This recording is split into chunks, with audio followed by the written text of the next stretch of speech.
Bonjour à tous. Alors, première vidéo sur ma série de guides sur Garen. Donc, je vais plutôt faire une série de courtes vidéos plutôt que de faire une grosse vidéo regroupant tous les thèmes.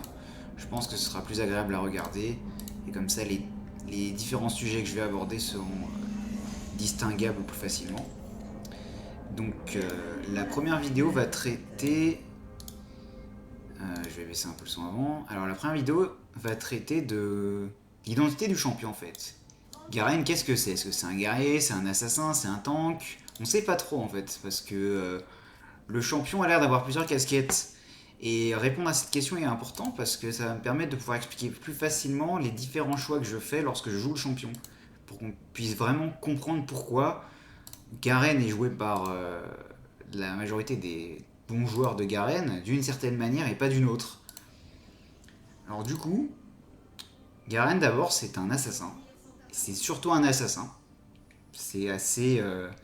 Au premier abord, on pourrait se dire que c'est un champion comme Darius ou Mordekaiser, vu que à peu près une mobilité similaire, c'est-à-dire très faible, des dégâts, quand même assez résistants, bien plus résistants en tout cas que des champions comme Talon ou que les AD carry comme je sais pas, Miss Fortune, Kaisa, etc.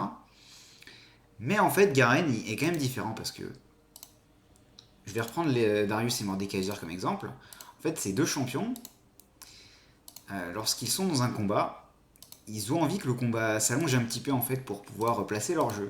Donc les deux ont un passif bien sûr, et du coup en fait ils ont des dégâts constants, et ils vont du coup réussir à tuer leur adversaire de cette manière-là, ça veut dire qu'ils vont tenir les dégâts de l'adversaire, et ils seront suffisamment résistants pour encaisser les coups adverses, mais eux ils feront plus de dégâts, ils le tueront.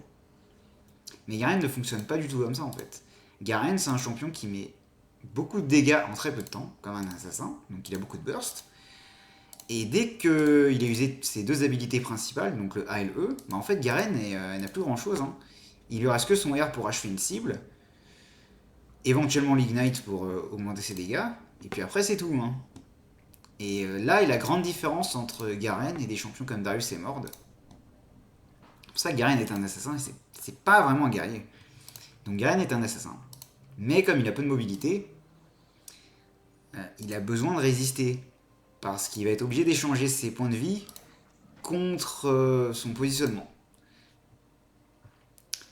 Et en contrepartie, du coup, Garen est quand même plus résistant que les autres. On va dire que dans la catégorie des guerriers, je pense que Garen est vraiment le plus résistant, hein, tout simplement. Merci à son passif, qui peut lui donner jusqu'à 30 d'armure et de résistance magique, ce qui est énorme. Hein. C'est plus que les bots, hein, c'est pour tout dire. Hein. Les tabis donnent 20 d'armure à titre de comparaison. C'est énorme.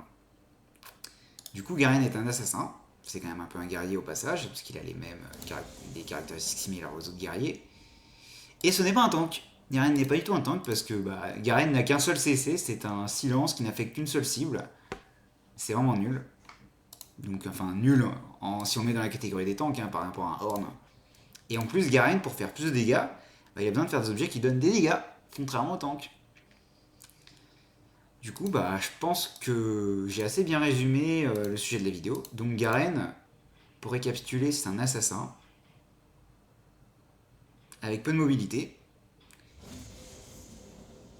Et du coup, dans la prochaine vidéo, je traiterai du thème des objets qu'on va faire sur Garen, thème qui est forcément étroitement lié à celui que je viens de traiter ici. Du coup, je vous dis à la prochaine. Ciao!